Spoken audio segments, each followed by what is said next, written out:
सेवी settlement proceedings. सबसे पहले तो सेवी में दो तरीका का एनफोर्समेंट एक्शन हो सकता है। एक हो सकता है सिविल एक्शन, एक हो सकता है क्रिमिनल एक्शन। सिविल एक्शन मतलब रेमिडियल ऑर्डर्स प्रोवाइड कर रहा है, या सीज एंड डिसीज्ड ऑर्डर कर रहा है, या कैंसलेशन कर रहा है of certificate of registration, imposition कर रहा है कोई मॉनेटरी पेनल्टी। क्रिमिनल एक्शन मतलब इनिशिएट कर रहा है कोई prosecution bye filing a criminal complain. Okay, तो कंसेंट ऑर्डर का मतलब क्या होता है? एक ऐसा ऑर्डर जिसमें एडमिनिस्ट्रेटिव और सिविल प्रोसीडिंग्स का सेटलमेंट हो रहा है between the regulators and the person, जहाँ पे प्राइमा फैसी ये फाउंड किया गया था कि उस पर्सन ने वायलेट किया है सिक्योरिटीज लॉ। बेसिकली मतलब सेटलमेंट हो रहा है एडमिनिस्ट्रेशन एंड एडमिनिस्ट्रेटिव या सिविल प्रोसीडिंग्स का रेगुलेटर और उस पर्सन के बीच जिसने वायलेट किया था सिक्योरिटीज लॉ।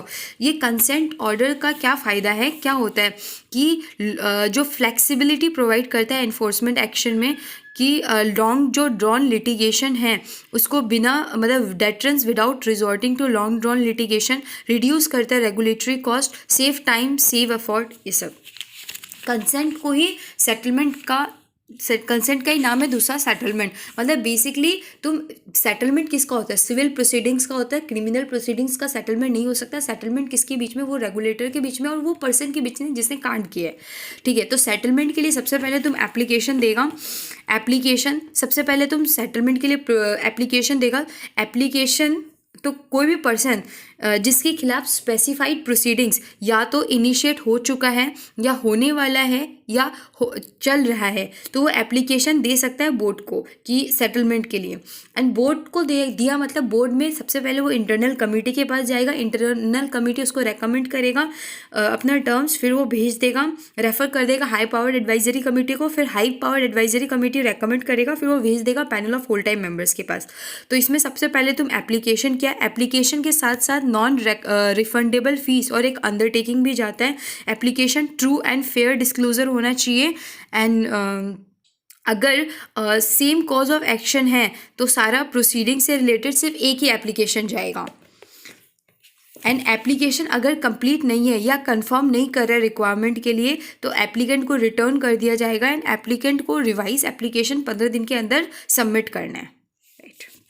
लिमिटेशंस मतलब क्या हो गया कि समझो कि तुम एप्लीकेशन किया है कोई प्रोसीडिंग से रिलेटेड, एंड तुमको सेवी बोला है 60 दिन मतलब सोकोस नोटिस या कोई नोटिस इशू किया है तो तुमको 60 दिन के अंदर वो कंप्लाई कर लेना चाहिए। नहीं करेगा तो तुम्हारा एप्लीकेशन कंसिडर नहीं होगा। और अगर तुम्हारा एप्लीकेशन ऑलरेडी पेंडिंग है कोर्ट में, ट्राइब्यूनल में, तो उसके बाद तुम्हारा एप्लीकेशन कंसिडर नहीं किया जाएगा। स्कोप ऑफ सेटलमेंट मतलब दायरा क्या है? अगर समझो तुम्हारा कोई अर्लियर एप्लीकेशन है जो ऑलरेडी रिजेक्ट हो चुका है, या फिर तुम्हारे खिलाफ ऑडिट, इन्वेस्टिगेशन, इंस्पेक्शन, इंक्वायरी चल रहा है, या जो मनी ड्यू है वो लाइबल फॉर रिकवरी है, मतलब ऑलरेडी तुम्हारा पैसा बाकी है, बोर्ड सेटल नहीं और भी सेटल नहीं कर सकता। अगर बोर्ड को लग रहा है कि वाइड मार्केट इम्पैक्ट हो सकता है, लॉस हो सकता है, लार्ज नंबर ऑफ इन्वेस्टर को अफेक्ट कर सकता है integrity of market, board settle करने से पहले कुछ कुछ फैक्टर्स देखेगा। क्या एप्लीकेंट ने वो रिफंड कर दिया और या डिस्गॉज कर दिया जो भी पैसा बाकी था, एग्जिट ऑप्शन दिया है ना इन्वेस्टर्स को, कंडीशंस का कंप्लायंस किया ना, या और भी अदर फैक्टर्स। और बोर्ड इसलिए भी सेटल नहीं करेगा अगर वो एप्लीकेंट अगर विलफुल डिफॉल्टर है या फ्यूजिटिव इकोनॉमिक ऑफेंडर है। अच्छा, एप्लीकेशन कब कब उसका रिजेक्ट हो जाएगा? अगर बोर्ड उसको कोई कम्युनिकेशन दिया था लेकिन वो रिफ्यूज़ कर रहा है रिस्पॉन्ड करने के लिए, अगर बोर्ड उसको कोई इन्फॉर्मेशन डॉक्यूमेंट या रिवाइज सेटलमेंट टर्म सबमिट करने बोला था वो नहीं कर रहा है, बोर्ड उसको अपीयर होने बोला था वो अपीयर नहीं हो रहा है, उसको कोई अंडरटेकिंग सबमिट करने बोला था वो सबमिट नहीं कर रहा है, उसको सेटलमेंट अमाउंट सबमिट करने बोला था वो नहीं कर रहा है। अगर देखो सेटलमेंट होने से पहले अगर कोई कंडीशन प्रीसीडेंट था, ठीक है, जो कि इंटरनल कमेटी चाहता था मीट होए, वो मीट नहीं कर रहा है, तो उसका एप्लीकेशन को रिजेक्ट किया जा सकता है। क्या वो एप्लीकेशन अपना विड्रॉ कर सकता है? हाँ, वो एप्लीकेशन विड्रॉ किया जा सकता है। देखो, prior to the decision, prior to the communication of decision of panel to of whole time members, panel of whole time members से जाने से पहले वो एप्लीकेशन चाहे तो विड्रॉ कर सकता है। एंड सेम डिफ़ॉल्ट से रिलेटेड वापस वो एप्लीकेशन नहीं कर सकता, लेकिन अगर कर सकता है अगर HPAC बोल दे तो, और HPAC अगर वो कंसिडर करे तो प्लस तुमको 50% ऑफ इंक्रीज सेटलमेंट अमाउंट देना पड़ेगा। क्या क्या सेटलमेंट टर्म्स हो सकता है, मॉनिटरी भी हो सकता है, नॉन मॉनिटरी भी हो सकता है, कांड से रिलेट, या तो तुमको बोल सकता है सेटलमेंट अमाउंट दो। नॉन मॉनिटरी क्या हो सकता है, या तो क्योंकि तुमने कुछ कांड किया तो सस्पेंड कर सकते हो, तुम्हारा बिजनेस एक्टिविटीज एग्जिट करने बोल सकता है मैनेजमेंट से, डिसगॉर्जमेंट हो सकता है, बोल सकता है तुम अब से पार्टनर ऑफिसर डायरेक्टर नहीं रहेगा, कैंसिल कर सकता है, सिक्योरिटीज लॉक इन कर सकता है, तुमको ट्रेनिंग या एजुकेशन टू एम्प्लॉयज़ प्रोवाइड कर सकता है, या रेस्ट्रेन कर सकता है from assessing the securities market. जो भी सेटलमेंट अमाउंट होगा वो कंसोलिडेटेड फंड ऑफ इंडिया को जाएगा, जो भी एप्लीकेशन फीस और लीगल कॉस्ट होगा वो सेवी का फंड में जाएगा, एंड जो भी अमाउंट ऑफ प्रॉफिट और लॉस होगा वो इन्वेस्टर एजुकेशन प्रोटेक्शन फंड में जाएगा। क्या क्या फैक्टर्स कंसिडर किया जाता है to arrive at settlement terms, कि वो कंडक्ट क्या था एप्लीकेंट का, उसने क्या रोल प्ले किया, उसका नेचर, ग्रेविटी, इम्पैक्ट क्या था, क्या अदर प्रोसीडिंग्स भी उसके खिलाफ पेंडिंग है, extent of harm and loss to investor क्या था, इकोनॉमिक बेनिफिट क्या था, क्या कोई फ्यूचर नॉन कंप्लायंस का वो कर रहा है,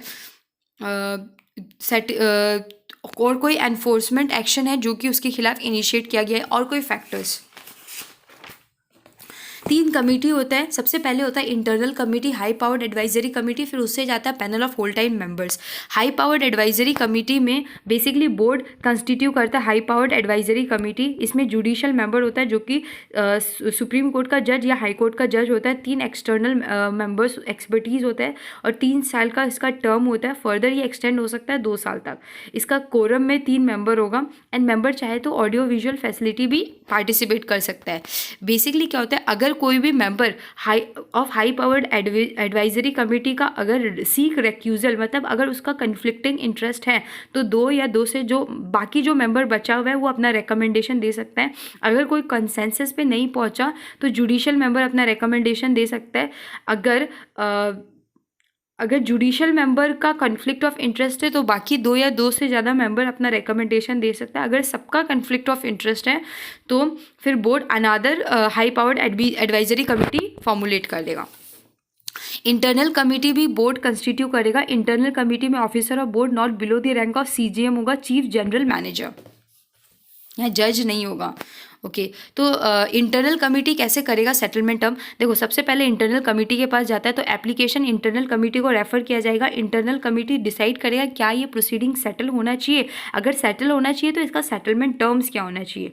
उसके लिए इंटरनल कमेटी एडिशनल इन्फॉर्मेशन वगैरह मंगा सकता है, रेलिवेंट इन्फॉर्मेशन डॉक्यूमेंट्स मंगा सकता है, पर्सनल अपीयरेंस के लिए बोल सकता है, और वो बोल सकता है कि जो भी प्रेसिडेंट कंडीशन था, ठीक है, उसको कंप्लाई करने के लिए। और वो रिवाइज एप्लीकेशन, अगर उसको कोई सेटलमेंट टर्म समझ में नहीं आया तो वो परमिट कर सकता है कि रिवाइज सेटलमेंट टर्म सबमिट करो, लेकिन 15 दिन के अंदर। और ये जो भी प्रपोज सेटलमेंट टर्म्स होगा ये फिर हाई पावर्ड एडवाइजरी कमेटी के पास प्लेस किया जाएगा। अब high powered advisory committee consider करेगा जो भी प्रपोज सेटलमेंट टर्म है अलॉन्ग विद जो भी एप्लीकेशन आया, जो भी फैक्टर्स है लिखा हुआ प्लस सेटलमेंट टर्म्स, ये सारा फैक्टर्स को देख के वो कंसिडर करेगा। हाई पावर एडवाइजरी कमेटी बोल सकता है कि नहीं रिवीजन करना होगा सेटलमेंट टर्म का, एंड उस केस में वो वापस वो इंटरनल कमेटी को भेज देगा। हाई पावर्ड एडवाइजरी कमेटी का जो भी रिकमेंडेशन है वो panel of whole time members के पास चला जाएगा।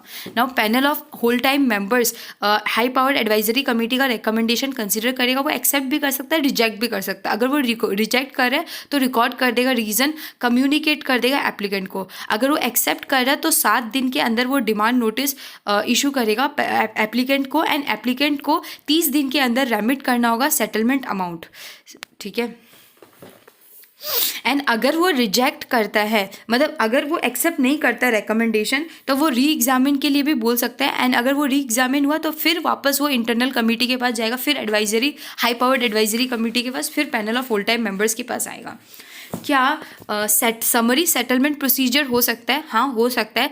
मतलब ये स्पेसिफाइड प्रोसीडिंग इनिशिएट होने से पहले बोर्ड एक नोटिस इशू करके बोल सकता है समरी सेटलमेंट करवा लो, एंड वो इशू करके, मतलब बोर्ड इशू करके नोटिस बोलेगा नोटिसी को कि एक सेटलमेंट एप्लीकेशन फाइल करो, साथ में सेटलमेंट अमाउंट जमा करो, एक अंडरटेकिंग जमा करो और कंप्लाई करो ऑर्डर्स के साथ। ये summary settlement in respect of flowing default ही हो सकता है अगर तुम डिलेट किया disclosure in filing returns, report, document वगैरह। अगर तुम नॉन डिस्क्लोजर कर रहा है इन रिलेशन टू कंपनी जो कि लिस्टेड है, या डिस्क्लोजर नहीं कर रहा है इन स्पेसिफाइड फॉर्मेट, या डिले कर रहा है इन कंप्लायंस, मतलब इन requirement of such other law, such other defaults.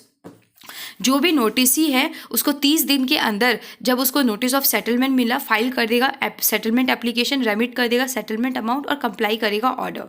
फिर आता है सेटलमेंट विद कॉन्फिडेंशियलिटी। एप्लीकेंट चाहता है कि उसको कॉन्फिडेंशियलिटी का बेनिफिट मिले तो उसको कुछ कुछ कंडीशन फुलफिल करना होगा कि वो सीज मतलब वायलेशन ऑफ सिक्योरिटीज लॉ में सीज टू पार्टिसिपेट करेगा, मतलब पार्टिसिपेट नहीं करेगा, और कंप्लीट एंड ट्रू डिस्क्लोजर करेगा, फुल्ली कोऑपरेट करेगा ड्यूरिंग इन्वेस्टिगेशन, और कोई भी रेलिवेंट इंफॉर्मेशन कंसील, डिस्ट्रॉय या मैनिपुलेट नहीं करेगा।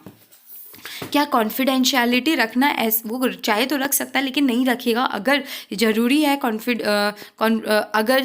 अगर डिस्क्लोजर चाहिए लॉ के द्वारा या applicant has agreed to such disclosure या पब्लिक डिस्क्लोजर करना ज़रूरी था।